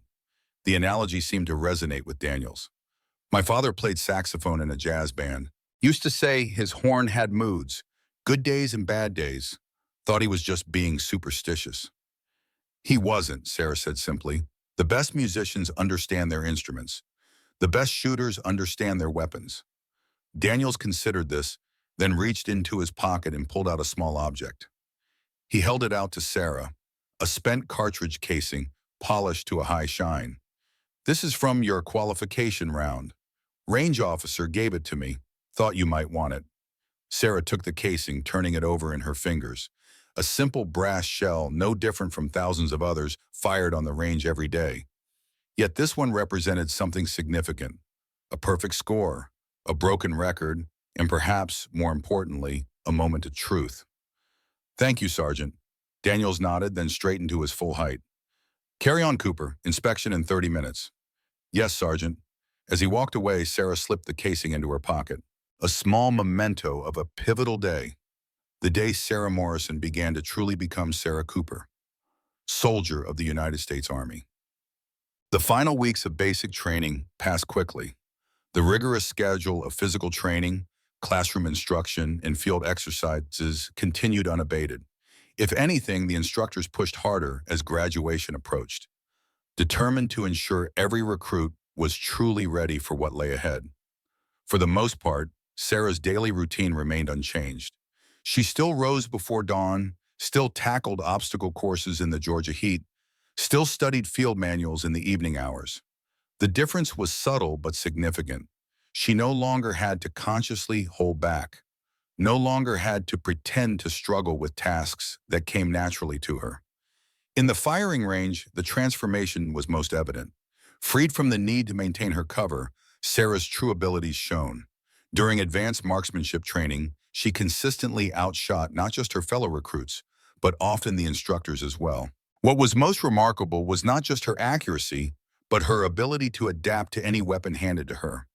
She seemed to intuitively understand each firearm's unique characteristics within minutes of handling it. 3 days before graduation, Colonel Richardson called Sarah to his office once more. She arrived precisely on time, uniform immaculate, bearing perfect. "At ease, Cooper," Richardson said, waving her to a chair. "Please sit down. This isn't a formal meeting." Sarah relaxed marginally, taking the offered seat. "Thank you, sir." Richardson studied her for a moment, noting the changes that had occurred over the past few weeks. The uncertain recruit had been replaced by a confident soldier, her natural abilities now aligned with military discipline and training. "I've been reviewing your file," he began, tapping a folder on his desk. "Your performance since the revelation has been exemplary. Your instructors report that you've maintained your humility while no longer hiding your capabilities. That's a difficult balance to strike." "Thank you, sir." "I've also been in contact with the directors of Project Silent Eagle." Richardson leaned back in his chair. "They're impressed, though not surprised, by your performance. They've accelerated your timetable." Sarah's expression remained neutral, though her posture straightened slightly.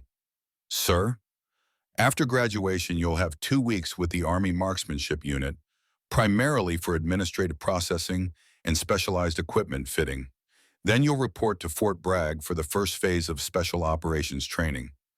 The implications were clear.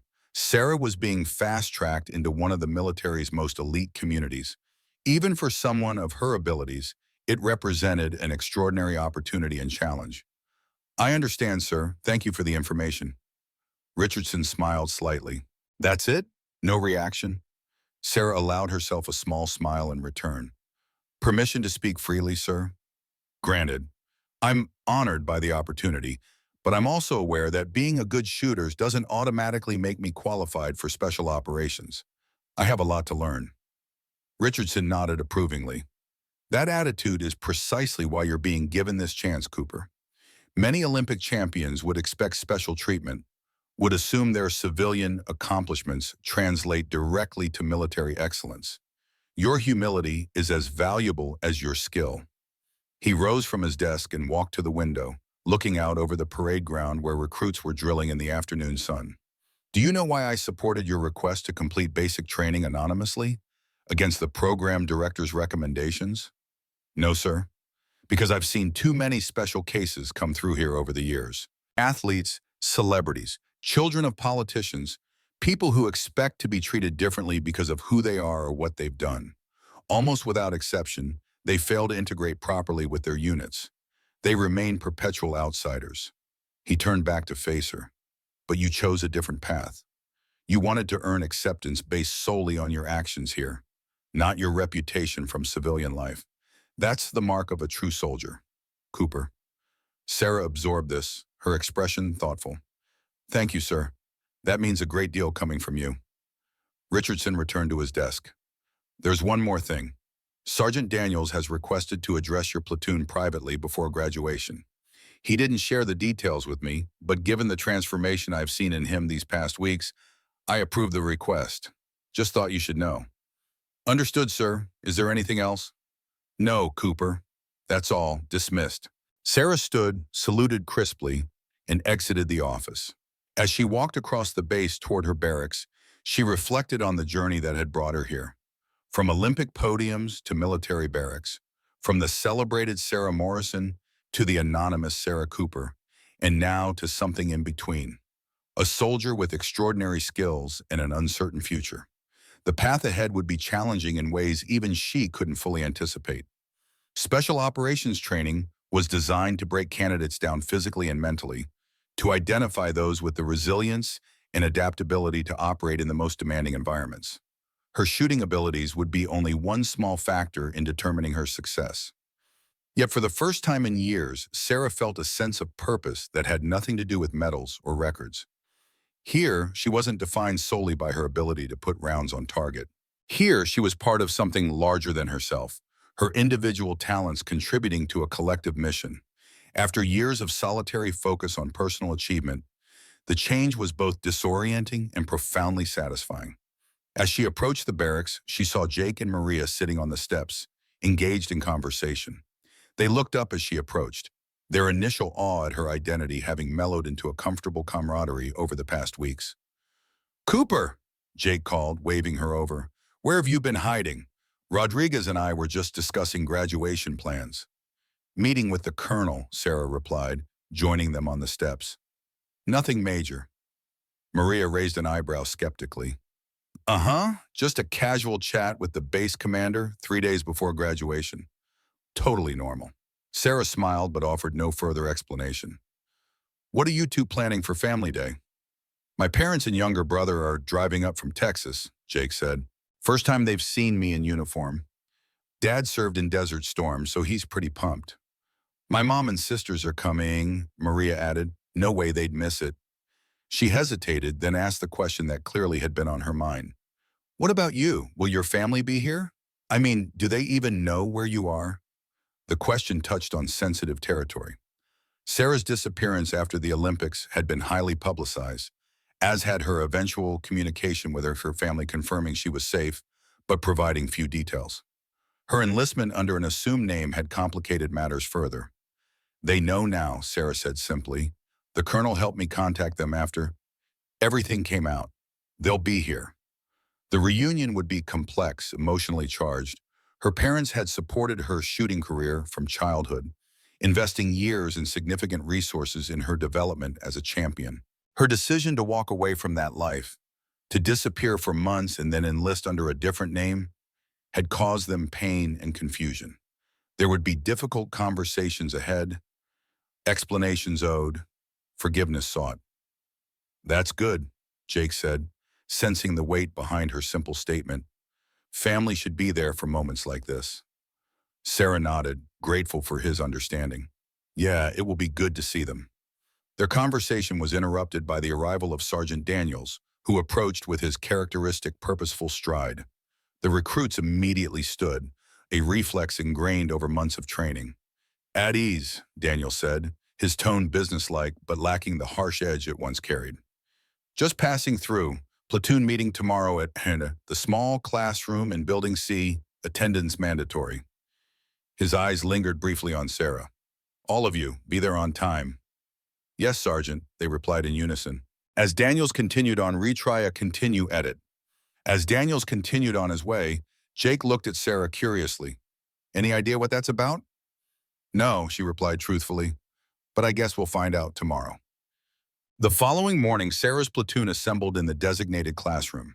The space was rarely used for recruit instruction, typically reserved for officer training and administrative meetings. The unusual setting added to the sense that something significant was about to occur. Precisely at 0900, Sergeant Daniels entered. He was not in his usual field uniform, but dressed in Class A's, the formal attire creating an immediate sense of ceremony.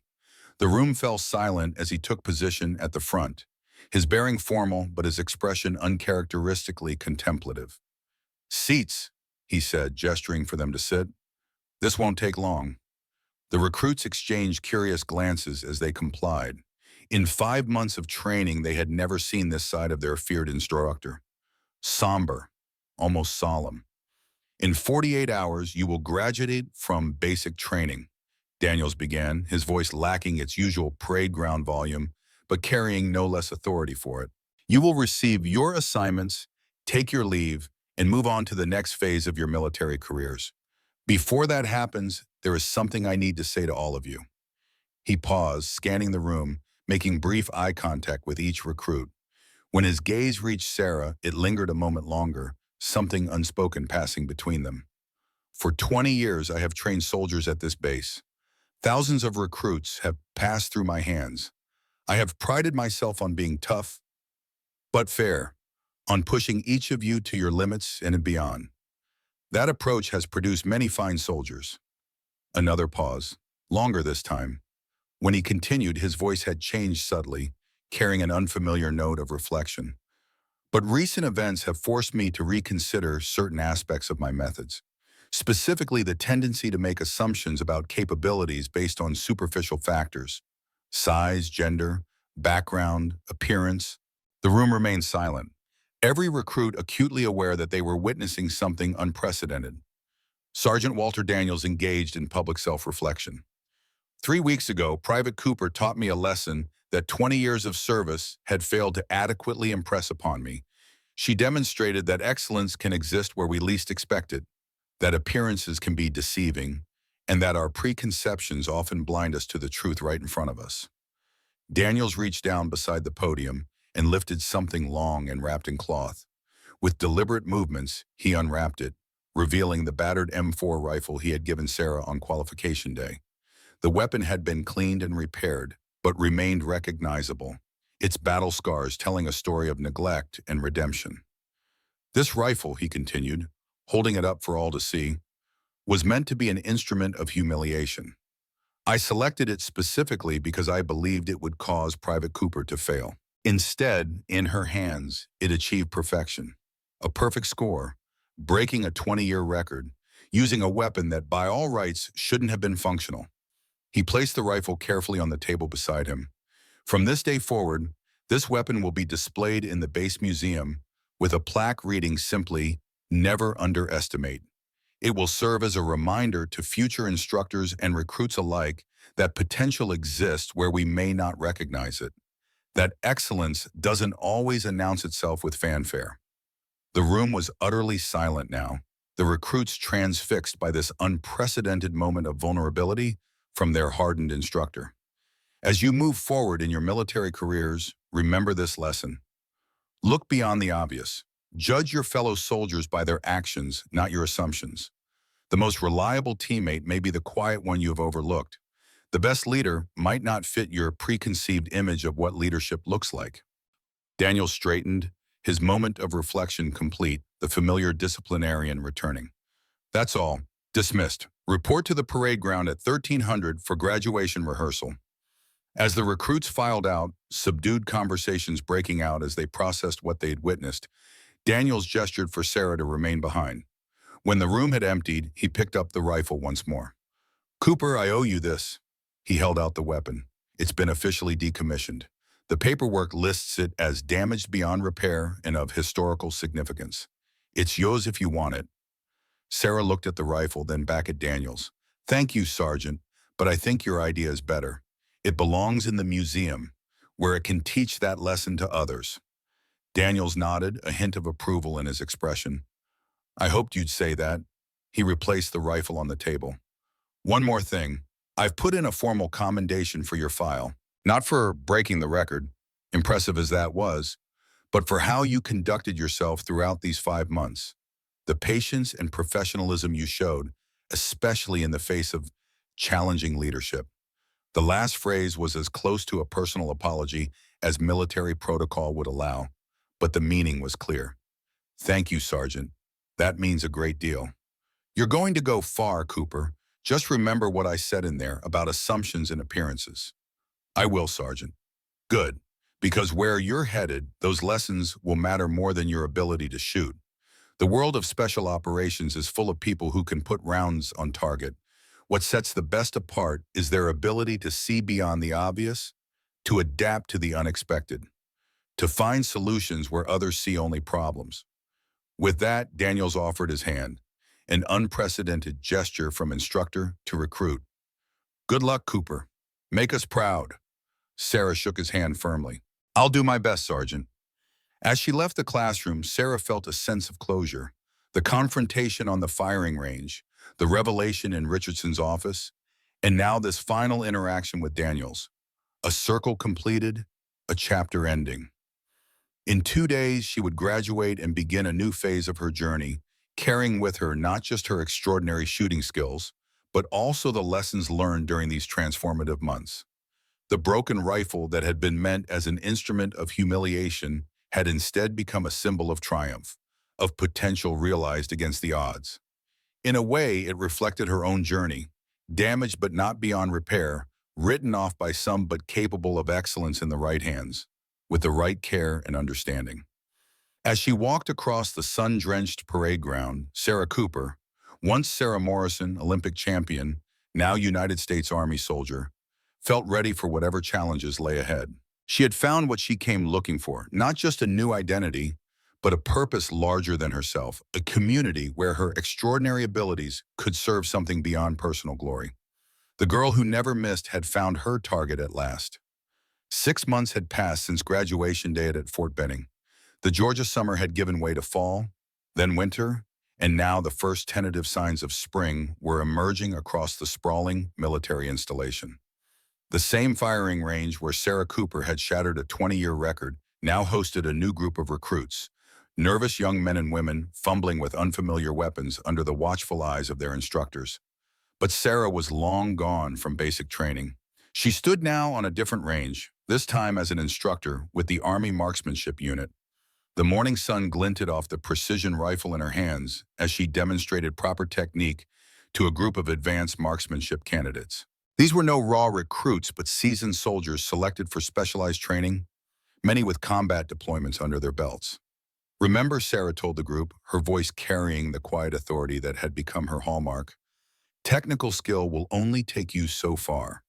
The difference between good and great isn't in your equipment or even your training. It's in your ability to remain humble enough to keep learning. Beside her, somewhat surprisingly, stood Sergeant Walter Daniels. Their relationship had evolved from antagonistic to professional to something approaching mutual respect. The tough-as-nails drill instructor had been reassigned at his own request to the marksmanship unit, a move that had raised eyebrows among those who knew his previous attitude toward trigger pullers, as he once dismissively called specialized shooters. "Listen to what she's telling you," Daniels added, his voice still carrying the gruff edge that had terrorized generations of recruits, but now tempered with something new: wisdom born of humility. And never assume you know someone's full story based on what you see on the surface. Some of the most capable warriors I've known look nothing like what Hollywood would have you believe. The candidates absorbed this, exchanging glances that suggested they were well aware of the story behind these words. By now, the tale of the Olympic champion who had enlisted under an assumed name, only to reveal her true identity by shooting a perfect score with a broken rifle, had become legend throughout the Army. Like all legends, it had grown somewhat in the telling. Some versions claimed she had shot blindfolded, others that she had used a rifle that had been underwater for a week. The truth was impressive enough without embellishment. As the day's training concluded and the candidates dispersed to clean their weapons, Sarah and Daniels stood watching the sunset paint the range in shades of gold and crimson. The spring air carried a slight chill, a reminder that winter had not fully relinquished its grip. "You know," Daniel said, breaking their companionable silence, "that broken rifle from your qualification test. I had the chance to see it in the museum yesterday. They've got it mounted in a glass case with spotlights on it. Quite the display." Sarah raised an eyebrow. "Is that right? Seems like a lot of fuss over an old M4. "It's not about the rifle," Daniels replied. "It's about what it represents. A reminder of a lesson I should have learned long before you came along." He paused, watching as the last sliver of sun disappeared below the horizon. "Every time I'm tempted to judge a recruit based on appearance or first impressions, I think about that rifle and remember the day a 5'2" Olympic champion taught me what it really means to be a soldier." Sarah smiled. "We all have our lessons to learn, Sergeant. Yours was about humility. Mine was about purpose." "And did you find it? Your purpose?" Sarah watched as the new candidates carefully cleaned their weapons, remembering her own first days in basic training, the uncertainty, the desire to prove herself, the need to be more than just a collection of medals and records. "I found something better," she said finally. "I found out that being the best isn't about never missing a shot. It's about helping others find their aim." The journey from Fort Benning to where Sarah stood now had been anything but straightforward. After her 2 weeks with the Army Marksmanship Unit following graduation, she had indeed reported to Fort Bragg for Special Operations Assessment. The program was designed to identify candidates with the physical and mental attributes necessary for the most demanding military roles, regardless of their background or specialty. Her shooting abilities had gotten her through the door, but they wouldn't carry her through the grueling selection process. For every hour spent on marksmanship, there were 10 devoted to land navigation, tactical problem solving, physical endurance, and the psychological stresses unique to special operations. Sarah had excelled in some areas and struggled in others, just like every other candidate. Her small frame made certain physical tasks more challenging, but her Olympic-level conditioning and mental discipline gave her advantages in endurance and stress management. What surprised many of her evaluators was not her shooting, her reputation had preceded her there, but her adaptability and teamwork. The solitary champion had revealed herself to be a natural collaborator when the situation demanded it. After completing the initial assessment phase, Sarah had been assigned to specialized training that leveraged her unique skill set. Rather than the traditional special operations pipeline, she was selected for an emerging program that paired elite marksmen with conventional units on a rotating basis, providing advanced capabilities where and when they were needed most. Her first deployment had come sooner than expected, an operation in a distant corner of the world that remained classified. What was known was that she had returned with a commendation for valor under circumstances that would never be publicly detailed. The girl who had once collected gold medals now carried recognition of a different sort, one that couldn't be displayed on a wall or worn around her neck, but meant more to her than any Olympic achievement. Between deployments, she had been assigned to the marksmanship unit as an instructor, sharing her extraordinary skills with the next generation of military shooters. It was here that she had reunited with Sergeant Daniels, whose own journey had taken an unexpected turn. Following Sarah's graduation, Daniels had continued as a drill instructor for several months, but something had changed in his approach. Recruits still feared him, but the fear was now tempered with respect rather than resentment. He pushed them as hard as ever, but his methods had evolved. He had become more observant, more willing to look beyond the obvious, to find potential where others might see only limitations. When the opportunity arose to transfer to the marksmanship unit, he had surprised everyone by requesting the assignment. His justification, as stated in his transfer request, was simple: to become a more complete instructor by deepening my understanding of advanced marksmanship principles. Those who knew him well suspected there was more to it, a desire to continue learning the lessons that had begun with a broken rifle and a perfect score. As twilight deepened into night, Sarah and Daniels walked back toward the administrative building. Their footsteps crunched on the gravel path, a sound that brought back memories of pre-dawn formations and exhausted marches for both of them, though from very different perspectives. "The colonel's retiring next month," Daniels said, referring to Richardson, who had remained at Fort Benning. 35 years of service. They're planning quite a ceremony." "He deserves it," Sarah replied. "He saw things in people that others missed, including me." Daniels nodded. "He asked about you, wanted to know how you were doing." "And what did you tell him?" "The truth, that you're exactly where you're supposed to be." Daniels paused at the doorway to the building. "There's something else. A new batch of Silent Eagle candidates is coming through next quarter. Richardson suggested I might have some insights to share with the program directors, given my unique experience with their previous selection." Sarah couldn't help but smile at the irony. The man who had nearly derailed her military career before it properly began was now being consulted on how to identify and develop candidates like her. "The world works in strange ways, Sergeant." "That it does, Cooper. That it does." Inside the building, they parted ways. Daniels to his office to complete the day's paperwork, Sarah to the armory to return the demonstration weapons. As she carefully checked in each rifle, ensuring they were clean and properly secured, she reflected on the path that had brought her here.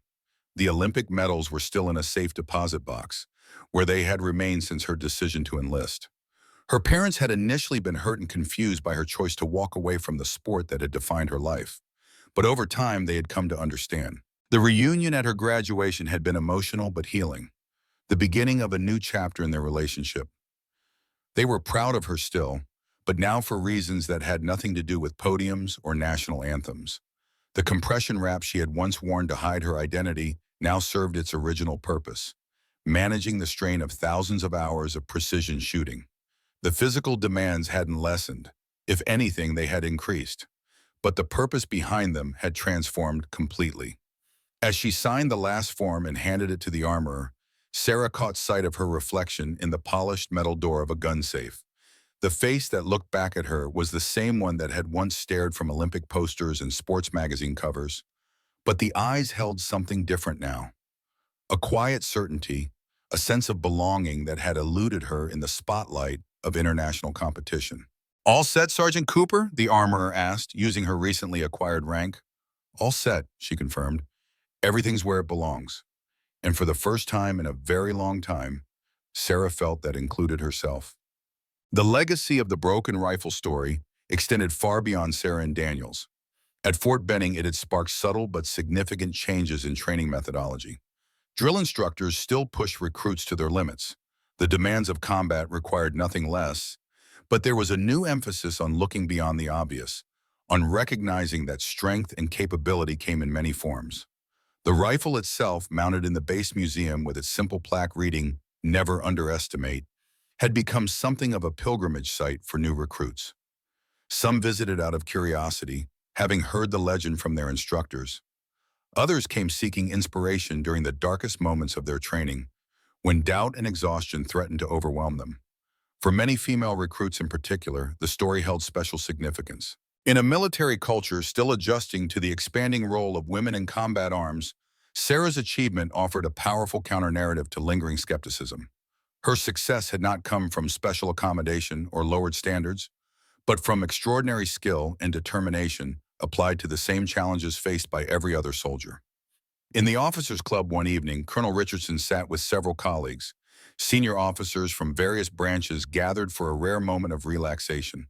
The conversation had turned, as it often did, to the changing nature of warfare and the soldiers who waged it. "The thing about today's recruits," one colonel from the Air Force was saying, "is they're different from our generation. They've grown up with technology, with instant information. They question everything." "That's not necessarily a bad thing," Richardson observed, swirling the bourbon in his glass. "Some questions need asking." "Perhaps," conceded a Navy captain. "But there's still something to be said for tradition, for doing things the way they've always been done. It's worked for hundreds of years." Richardson smiled slightly. "Has it?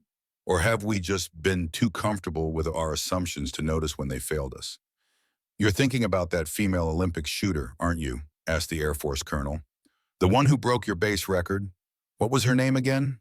"Cooper," Richardson said. "Sergeant Sarah Cooper now.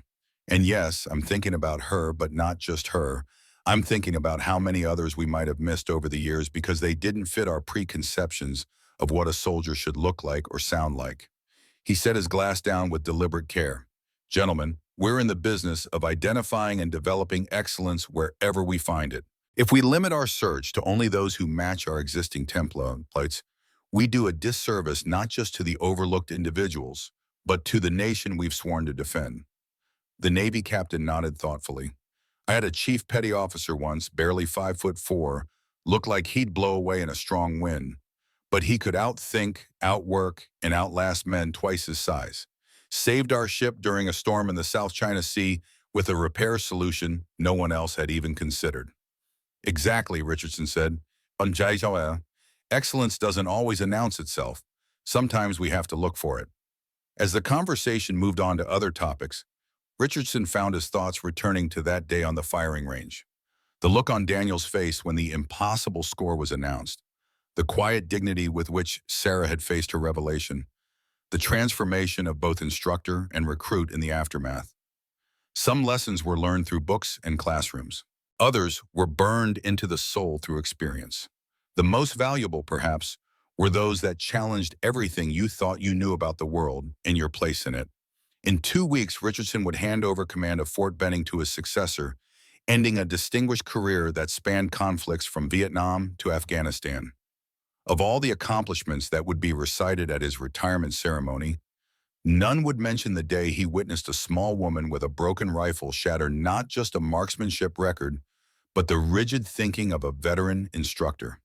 Yet in Richardson's mind, it ranked among his most significant contributions, not for what he had done, but for what he had allowed to unfold, for the space he had created where truth could emerge and transformation could begin. Sometimes leadership was about taking action. Other times, it was about stepping back and letting others discover their own path. The wisdom lay in knowing which approach was needed when. 1 year to the day after Sarah's qualification test, a ceremony was held at the Fort Benning Museum. The broken rifle, already on display for months, was being officially dedicated as part of a new exhibit focused on the evolution of marksmanship training in the U.S. Army. The small gathering included representatives from the base command, the Army Marksmanship Unit, and a select group of instructors and trainees. Sarah and Daniel stood side by side near the front, both in their dress uniforms, ribbons and badges, telling the story of their service in silent eloquence. Colonel Richardson, now 1 week into retirement but present in his dress blues for the occasion, approached the podium. Age and decades of service had left their mark on his face, but his bearing remained that of a commander, his voice carrying the weight of authority earned through experience rather than rank. In the history of warfare, he began, the relationship between the warrior and the weapon has always been sacred. From the swords of antiquity to the precision rifles of today, the best soldiers have always understood that their effectiveness depends not just on the quality of their equipment, but on their mastery of it. He gestured toward the glass case where the battered M4 rested on a custom mount, spotlights highlighting both its damage and its restoration. This rifle tells a story that goes beyond marksmanship. It speaks to the core of what makes our military great, not our technology, advanced as it is, but our people in their indomitable spirit. In the hands of the right soldier, even damaged tools can achieve perfection. Richardson's gaze found Sarah in the audience. Sergeant Cooper demonstrated this truth in spectacular fashion, but she would be the first to tell you that the lesson isn't about her extraordinary skill. It's about potential, recognizing it, nurturing it, and never, ever underestimating it, especially when it comes in unexpected packages. As the ceremony concluded and the attendees mingled, Sarah found herself approached by a young recruit, a woman who couldn't have been more than 19, her uniform still carrying the crisp newness of recent issue. "Sergeant Cooper?" The recruit's voice held a mixture of nervousness and determination. "I just wanted to say thank you. Your story, it's why I'm here." Sarah studied the young woman, seeing something of herself in the earnest expression, the resolute posture that belied her slight frame. "What's your name, Private?" "Williams, ma'am. Jennifer Williams." "You don't need to thank me, Williams. Just make the most of your opportunity. That's all any of us can do." "Yes, ma'am." The recruit hesitated, then added, "They told us about the rifle during our first week of training, about how you shot a perfect score with it when it was supposed to be impossible. Some people didn't believe it." Sarah smiled. The truth often sounds impossible until someone proves otherwise. After the private moved on, Daniels appeared at Sarah's side. "Another convert to the legend, I see." "The legend is growing out of proportion," Sarah observed. "Next, they'll be saying I was blindfolded or shooting while doing one-arm push-ups. That's how these things go. But the core truth remains, and that's what matters." Daniels looked toward the display case where visitors were gathered, reading the plaque and examining the rifle. "You know, I've been thinking about what you said that day, about every weapon having a personality, needing someone who understands its quirks. What about it? I think the same is true of people. Every soldier has a different personality, different quirks. The best leaders are the ones who take the time to understand that, to work with what they have rather than trying to force everyone into the same mold." Sarah nodded. "That's a profound observation, Sergeant, especially coming from a man who once specialized in treating every recruit exactly the same, like dirt beneath his boot."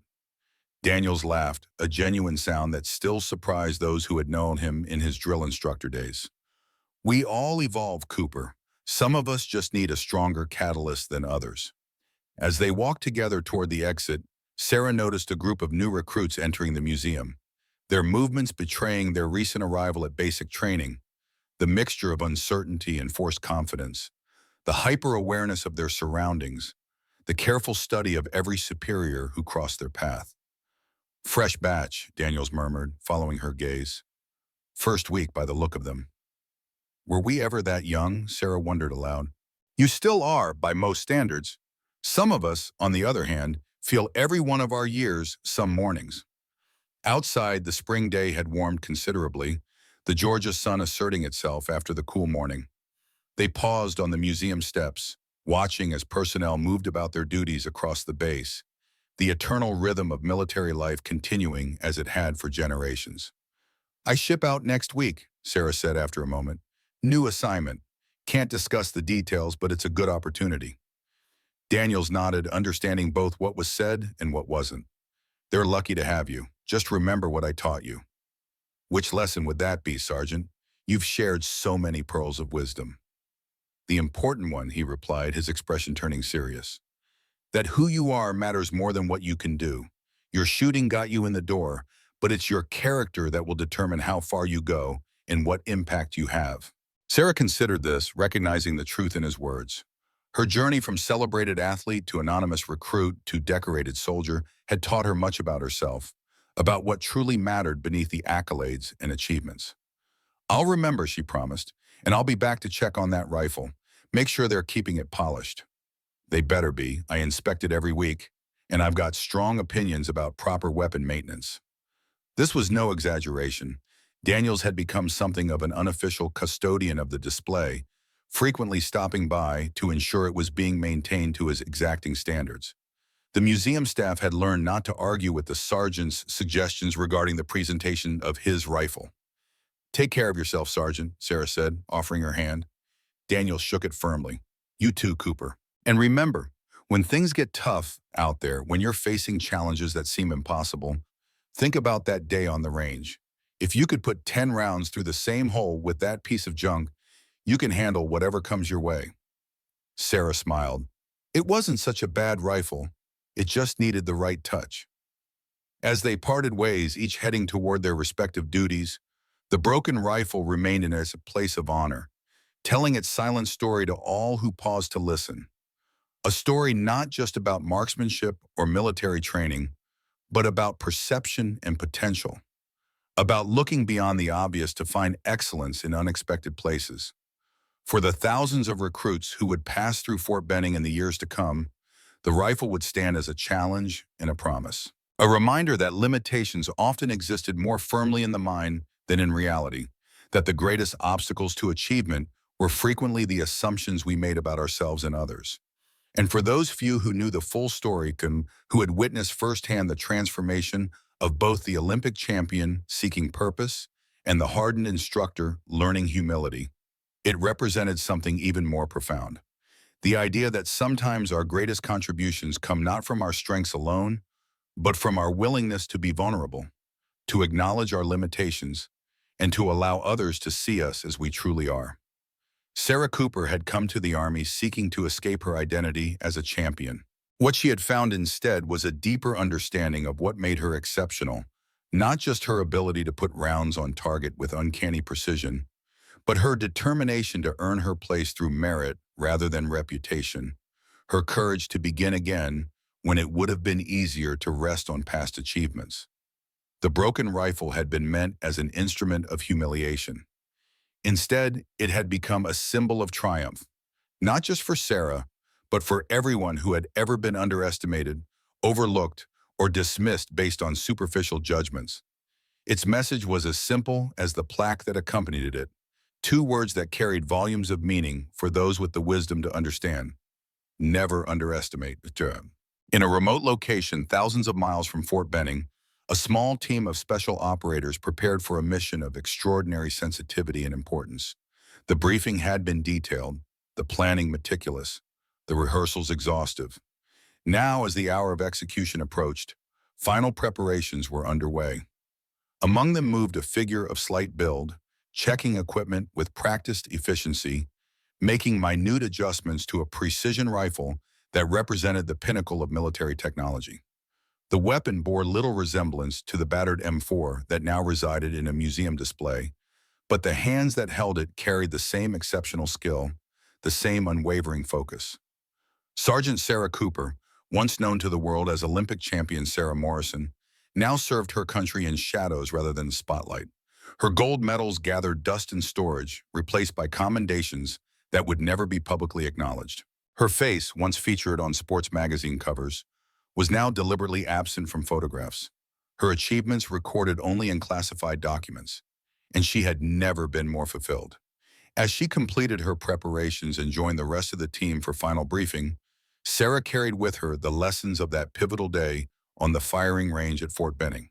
The day when a broken rifle and a perfect score had revealed truths about herself and others that went far beyond marksmanship. She had learned that excellence wasn't about recognition, but about purpose. That strength came in many forms. That assumptions, both those we make about others and those others make about us, often blinded us to deeper truths. Most importantly, she had discovered that identity wasn't fixed but fluid, that it was possible to honor your past while refusing to be limited by it, to build something new without denying what came before. The mission ahead would test every aspect of her training, every facet of her character. The stakes were as high as they came, the margin for error non-existent. Lives hung in the balance, not just those of her team, but potentially many more. Yet as she listened to the final instructions, mentally reviewing her role and responsibilities, Sarah felt a profound sense of calm. This was where she belonged, where her extraordinary abilities served a purpose greater than personal glory or national pride. The Olympic champion had sought to disappear, to become anonymous in a sea of identical uniforms. What she had found instead was something far more valuable, not the absence of identity, but its fulfillment. Not the erasure of her exceptional talents, but their redirection toward a mission that transcended individual achievement. Sarah Cooper, the girl who never missed, had found her true target at last. And as always, she was ready to take the shot. The broken rifle story had begun with humiliation and ended with honor, with transformation, with truth revealed through the unlikely medium of a damaged weapon and a perfect score. Its legacy lived on not just in a museum display or base legend, but in the daily actions of those who had learned its lessons, about perception and potential, about judgment and worth, about the countless ways excellence could manifest when given the chance. For Sarah, for Daniels, for all who had witnessed or heard the tale, the message remained clear and compelling. Never judge by appearance alone. Never dismiss based on preconceptions. Never limit potential with assumptions. Never underestimate. In the world of marksmanship, precision was measured in millimeters, success defined by the grouping of holes in a distant target. In the larger world, precision took different forms: the accuracy of judgment, the calibration of expectation to reality, the alignment of capability with opportunity. The broken rifle had taught them all to aim more carefully, to see more clearly, to recognize excellence wherever it might be found, to understand that sometimes the most extraordinary potential resided in the most unexpected packages. And that was a lesson worth preserving, worth passing down from one generation of soldiers to the next, as enduring as the simple plaque beneath a battered M4, two words that contained within them a philosophy of leadership, of assessment, of human potential. Never underestimate. Some legends are born in the spotlight, others in the shadows. Sarah Cooper's journey began with Olympic gold, but found its true meaning on a dusty firing range where a broken rifle became the instrument of her redemption. In seeking to escape who she was, she discovered who she could become. The medals and accolades that once defined her were replaced by something far more valuable: purpose. The anonymity she sought gave way to a different kind of recognition, one measured not in podium heights but in lives touched, lessons imparted, and barriers broken. For Sergeant Daniels, humility came at the cost of certainty. The comfortable assumptions that had guided 20 years of service shattered by 10 perfect shots. His transformation, perhaps, was the greater victory. The broken rifle rests now in its museum case, telling its silent story to generations of soldiers who stand before it. A reminder that excellence hides in plain sight, waiting only for the right eyes to see it, the right hands to nurture it. In a world quick to judge, to categorize, to dismiss, perhaps the most revolutionary act is to look beyond the surface, to see the potential in what others have discarded. What overlooked excellence might you discover, if only you remembered never to underestimate?